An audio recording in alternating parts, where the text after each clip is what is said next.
Bienvenue sur Africa 24 dans cette nouvelle édition du QG News. Voici les titres de l'actualité.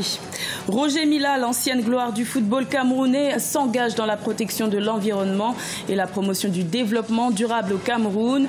Un combat rendu possible grâce à son association Cœur d'Afrique.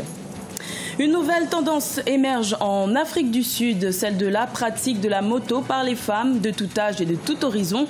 Nous irons à la rencontre de celles qui ont décidé de casser les codes de cette discipline, longtemps réservée aux hommes. Et la Côte d'Ivoire abrite jusqu'au 30 juillet les 8e Jeux de la francophonie à Abidjan. Le pays hôte a décroché 2 médailles d'or en athlétisme ce mardi 25 juillet. Retour sur ses performances au cours de cette édition. Mais tout d'abord, au Zimbabwe, le président a désormais le pouvoir de nommer les juges. Le Parlement a adopté le 25 juillet un projet de loi qui donne le pouvoir au président Robert Mugabe de nommer sans consultation les principaux juges du pays. 182 députés sur 270 ont voté en faveur de ce texte. Il s'agit de la première modification de la Constitution depuis 2003. Recycler les déchets plastiques et mettre fin aux actions directes de l'homme sur l'environnement, c'est le nouveau défi que l'ancien footballeur camerounais Roger Milla propose aux autorités de son pays. L'ancienne star des Lions indomptables défend la protection de l'environnement et la promotion du développement durable par le biais de son association Cœur d'Afrique. Deogracias Podo. C'est une situation bien souvent dénoncée par les habitants de la capitale politique du Cameroun. Dans plusieurs quartiers de Yaoundé, il n'est pas rare de voir des ordures ménagères qui s'amoncellent sur les trottoirs, se déversent sur la chaussée pour finalement obstruer les caniveaux en saison pluvieuse et provoquer des inondations. La réalité est insoutenable pour bon nombre de Camerounais qui s'inquiètent surtout de la prolifération des déchets plastiques malgré les actions du gouvernement. Les bouteilles, lorsqu'il pleut, ça entre dans les maisons. Ça donne ici la maladie, ici les moussis, les odeurs. Parce que on ne peut pas rester à la cour librement pour respirer de l'air pur.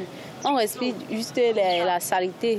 Pour tenter aussi de mener le combat, l'ancienne gloire du football camerounais, Roger Milla, a créé l'association Cœur d'Afrique, un organisme qui défend la protection de l'environnement et la promotion du développement durable. L'idée est de former les jeunes à la collecte, au tri des déchets en plastique ainsi qu'à leur transformation en matière première pour usage dans le domaine des bâtiments et travaux publics.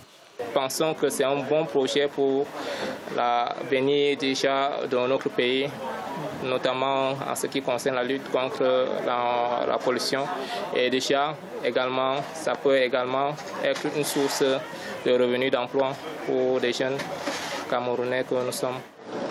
La gestion des ordures ménagères est un véritable casse-tête pour les autorités dans la ville de Yaoundé. La forte urbanisation de la capitale camerounaise, qui compte environ 2 millions d'habitants, serait l'une des principales raisons de l'augmentation des déchets. En avril 2014, le gouvernement avait interdit la fabrication, l'importation, la détention, la commercialisation ou la distribution des emballages plastiques non biodégradables sur tout le territoire camerounais. Sauf que jusqu'à présent, la plupart des producteurs font encore de la résistance. C'est une première pour la Libye. Le président du Conseil présidentiel libyen, Fayez El-Sarraj, et le commandant de l'armée nationale libyenne, le général Khalifa Haftar, ont adopté le 25 juillet une déclaration commune pour sortir le pays de la crise. Cette rencontre s'est faite près de Paris sous l'égide du président français et a également débouché sur un accord pour un processus électoral au printemps 2018. Aminata Diak. Lors d'une rencontre ce mardi 25 juillet à la salle Saint-Cloud, placée sous l'égide de la France et des Nations Unies, le président du Conseil présidentiel libyen Fayez El-Sarraj et le général Khalifa Haftar, commandant de l'armée nationale, ont adopté une déclaration commune pour une sortie de crise en Libye. Un accord de principe en 10 points agréé mais pas signé par les deux belligérants. Le texte prévoit notamment la mise en place d'un cessez-le-feu, l'inclusion des différentes parties au conflit, la réinsertion des combattants dans une nouvelle armée unifiée et un processus électoral fixé au printemps 2018. Nous prenons l'engagement solennel d'œuvrer pour la tenue des élections présidentielles et parlementaires dès que possible, à compter du 25 juillet 2017, en coopération avec les institutions concernées et avec le soutien et la supervision des Nations Unies. Le gouvernement d'union nationale se veut optimiste et qualifie d'historique cet accord entre les deux parties, un accord qui pourrait favoriser les premiers pas d'une réconciliation nationale. Cet accord nous fera faire un pas en avant, surtout si les intentions sont bonnes et s'il est appliqué d'une manière sérieuse en incluant toutes les autres parties. Cette solution sera alors celle de tous les Libyens. La société libyenne est une société conciliante. Je pense que les Libyens finiront par se réconcilier, surtout lorsque cesseront les interventions étrangères. Ils se réconcilieront si on les laisse décider de leur sort. La Libye a sombré dans la division depuis le renversement en août 2011 de Muammar Kadhafi. Plusieurs autorités rivales ainsi que des milices se disputent le contrôle de son territoire. En Afrique du Sud, les courses de moto font de plus en plus d'adeptes. Les femmes s'adonnent désormais à la discipline, une discipline longtemps considérée comme un hobby masculin. Des femmes sud-africaines de tout âge et de tout horizon s'imposent désormais sur les circuits du pays. Les détails avec Ibrahima Djoumaba. La société sud-africaine en pleine mutation découvre des femmes de plus en plus engagées dans des disciplines sportives traditionnellement réservées aux hommes. La course de moto attire les femmes dans les circuits amateurs et professionnels. Elles sont de tous les âges et viennent de plusieurs secteurs d'activité. La passion qui les réunit reste ces grosses motos et la course. Même les accidents de parcours ne les découragent pas. Ce que j'aime dans ce sport, c'est la fraternité qui existe dans notre équipe. Ici, nous sommes comme chez nous. Le club de moto est comme notre seconde famille. Les modèles sont variés, mais les Harley Davidson sont les plus prisés par ces dames. Les amateurs de moto de la nation arc-en-ciel sont même organisés en club et s'adonnent à des compétitions régulièrement. C'est le cas des membres du Dacross Biking Club qui n'hésitent pas d'ailleurs à travailler avec les hommes. My bosses, in the beginning, they thought it's crazy.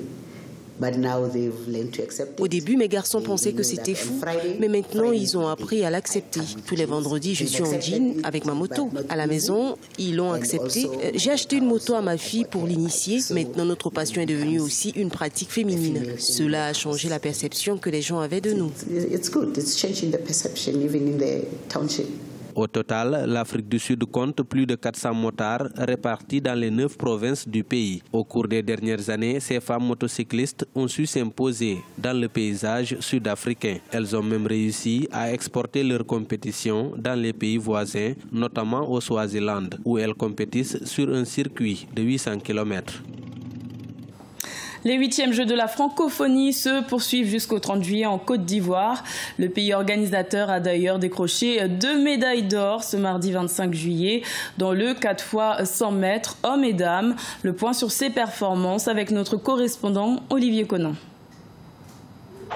Pas de médaille d'or sur 100 mètres individuels pour l'Ivoirien Gueye Arthur Cissé. Grand favori de l'épreuve reine d'athlétisme, Gueye Arthur Cissé et le Séchola Dylan Sikobo franchissent ensemble la ligne d'arrivée. Il faudra la photo finish pour déterminer le vainqueur. La victoire du Séchelois fait craquer Cissé, consolé par Marie-Josée Talou, la star de l'athlétisme ivoirien. On espérait qu'il ait la médaille d'or et malheureusement il a eu un mauvais départ, un bon départ, mais tellement il a fait un bon départ, il a failli trébucher, ce qui a fait qu'il a terminé deuxième, il a fallu la photo finish pour départager. Il est bon, il connaît son temps, il connaît ce qu'il vaut, donc il ne faut pas qu'il se décourage, il a encore du temps, c'est un enfant, donc voilà. Le nouveau champion du 100 mètres homme des Jeux de la francophonie est tout surpris mais heureux après une course difficile remportée en 10 secondes et 33 centièmes. Ouais, j'ai bien douté. Parce que moi, je pense que Cissé a gagné. Je connais Cissé, il est très fort. Et moi, j'ai fait mon mieux. J'étais content pour finir premier des francophonies. Chez les dames, les pronostics ont été également déjoués. C'est la Congolaise Natacha Ngoy Akamabi qui s'impose en 11 secondes et 56 centièmes.